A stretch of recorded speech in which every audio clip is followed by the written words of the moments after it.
Hello and welcome to a new episode on the Public Global. I am Ajay Prakash. Though India and Pakistan have agreed upon a ceasefire, the situation still remains fluid.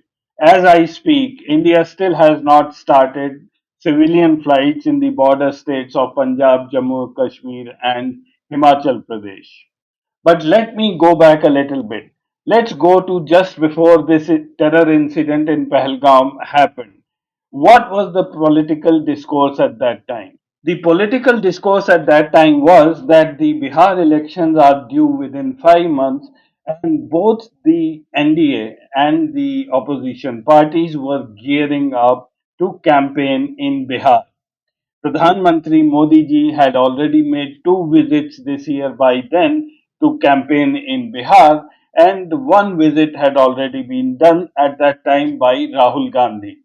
And seeing the track record of Mr. Modi, I am really sure that he must be itching to get back on the campaign trail in Bihar because Bihar remains extremely important for Modi ji. I don't think he so much bothers about the NDA. It's his own survival which is now at stake, especially after what has happened in the last few days. Now, if you believe otherwise, here's something which I like to tell you. The Prime Minister visited Bihar on April 24th, just 2 days after the Pahalgam incident. Now, I don't really think that any other Prime Minister in the world would have done this. And this is the press release from the Press Information Bureau. Apart from addressing an election rally in Madhubani along with Nitish Kumar, he laid the foundation stone and dedicated to the nation multiple development projects worth over 13,480 crores for Bihar. He also flagged off Amrit Bharat Express and Namo Bharat Rapid Rail in Bihar. The election rally proceeded with the histrionics that Modi ji is known for, a tribute to the martyrs in the Pahalgam incident. And then he continued a pleasant chit chat with Nitish Kumar on the stage, where it looks like Nitish Kumar is pulling some kind of a joke. Now, many people said that this video is fake, but I have taken this from the site of Narendra Modi himself. Much has been said and discussed about how Prime Minister Narendra Modi always tries to seek an opportunity in a disaster. Now, I'll just leave this issue right here because I don't think it's the appropriate time to speak any further on this issue. Before I proceed further, a request to all our viewers, please subscribe to our channel if you haven't already done so. And if you like our programs, please share it with your friends and ask them to subscribe to our channel as well. Thank you. Though the Bihar election is only going to happen in October or November this year, but it appears that this election is right now on top of Narendra Modi ji's mind. That is, if you were to go by this news item which is published in the Times of India yesterday on May 12th, which says Prime Minister Narendra Modi likely to visit the state by month end, Dilip Jaiswal, who is the Bihar BJP president.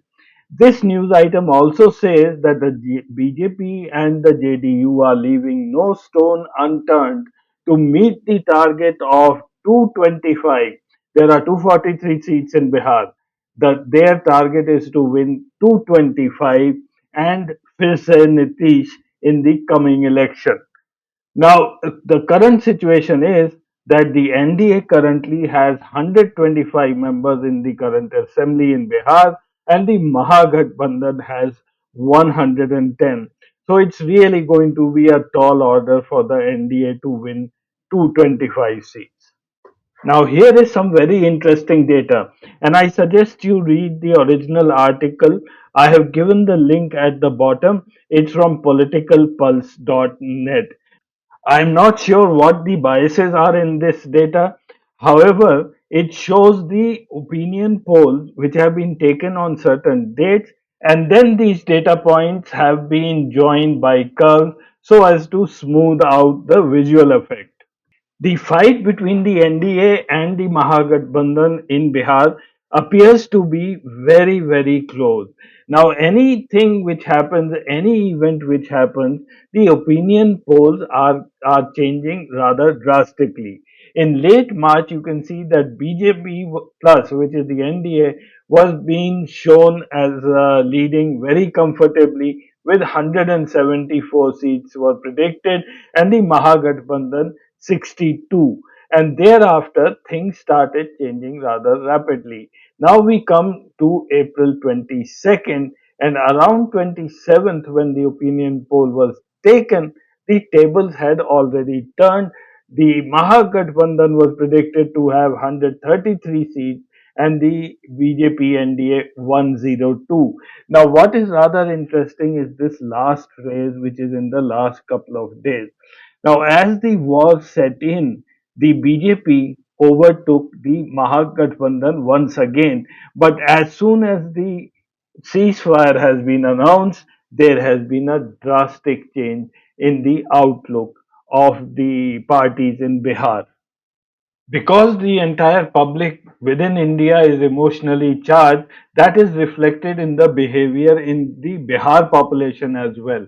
And I'm sure Mr. Modi will not like to miss this opportunity because when such a thing happens, he's at his best.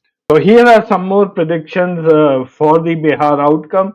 LHTV says BJP plus, which is the NDA, will get 113 and the Mahagathbandhan 130.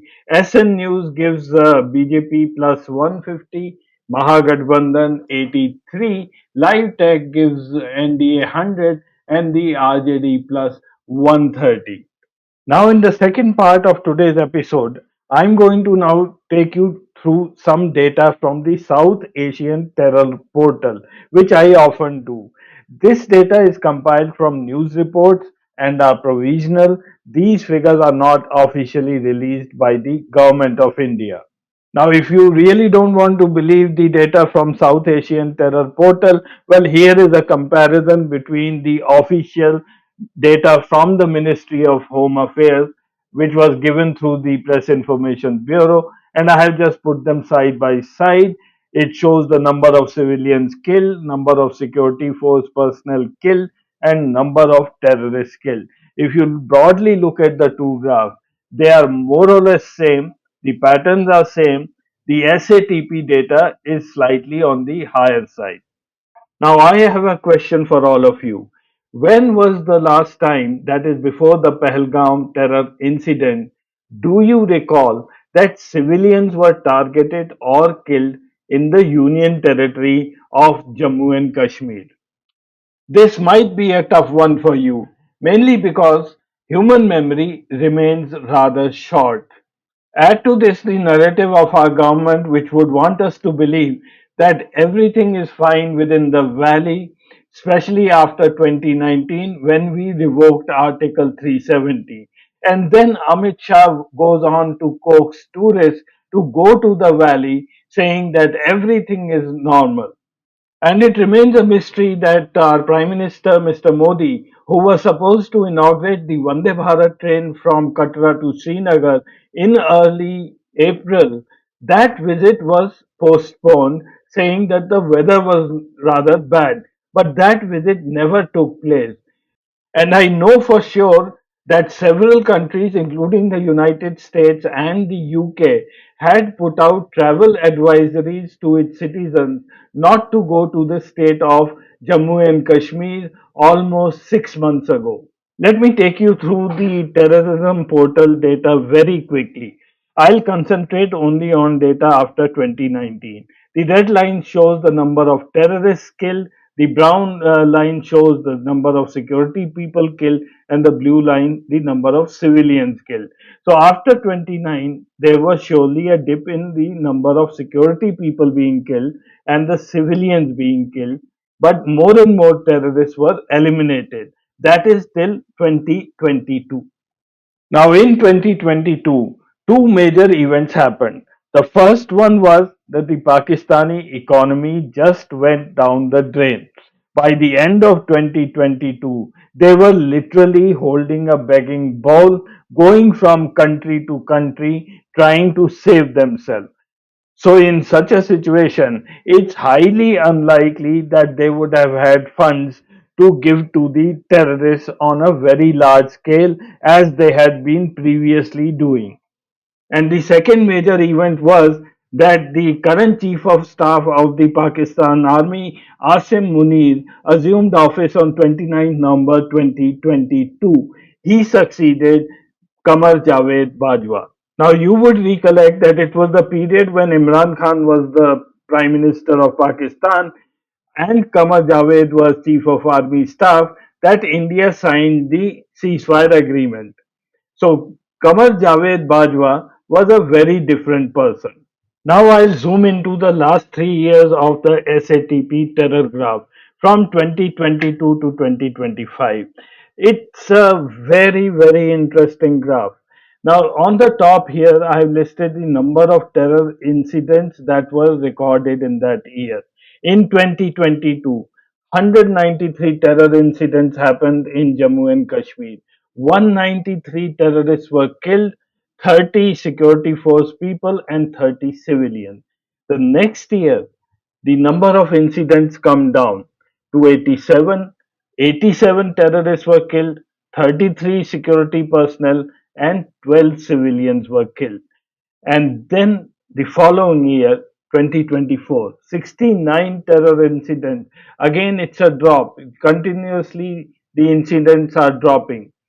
69 terrorists were killed, 31 civilians and 26 security personnel.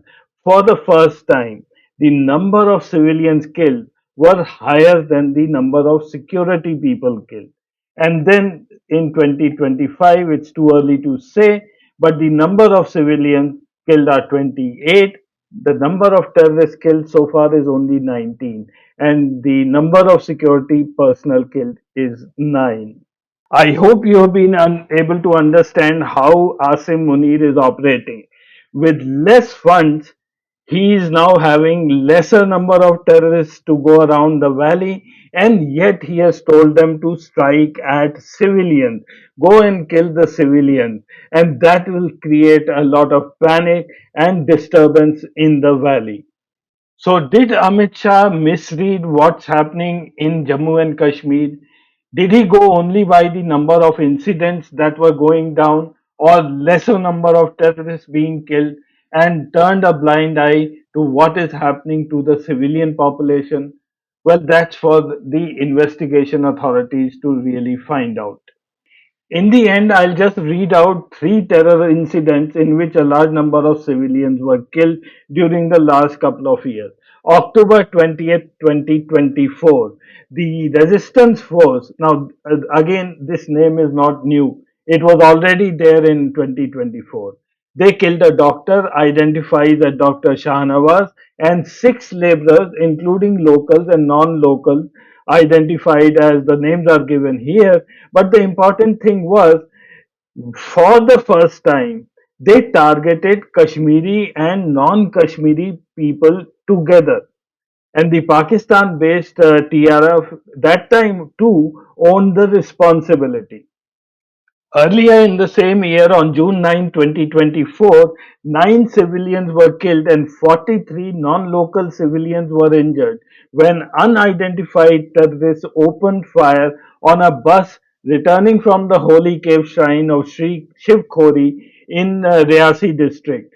Now, that incident was also owned up by the resistance force, which was, as we know now, is a part of the Lashkar-e-Toiba. You can see here some pictures of that incident and how bad this terrorist attack was when unsuspecting holy pilgrims were gunned down. And I think all of us have forgotten the incident of January 1, 2023. Remember, Asim Munir took over on November 29, 2022. So, just about a month later, this incident happened in which six civilians were gunned down. Suspected militants killed four civilians, the names are given here, and injured seven others, in Rajouri district in J&K on January 1st, 2023. These terrorists had also placed IEDs at various locations in Rajouri district. And at one of the places, I recollect, I think it was a school where two teachers had stepped on one of these bags and were killed in that blast. So three major incidents happened after 2022, and 6 plus 9 plus 7, 22 civilians lost their lives. And yet, we as a nation did not think of retaliating against Pakistan at that time. Asking questions to the Modi government in these times may not be such a good idea.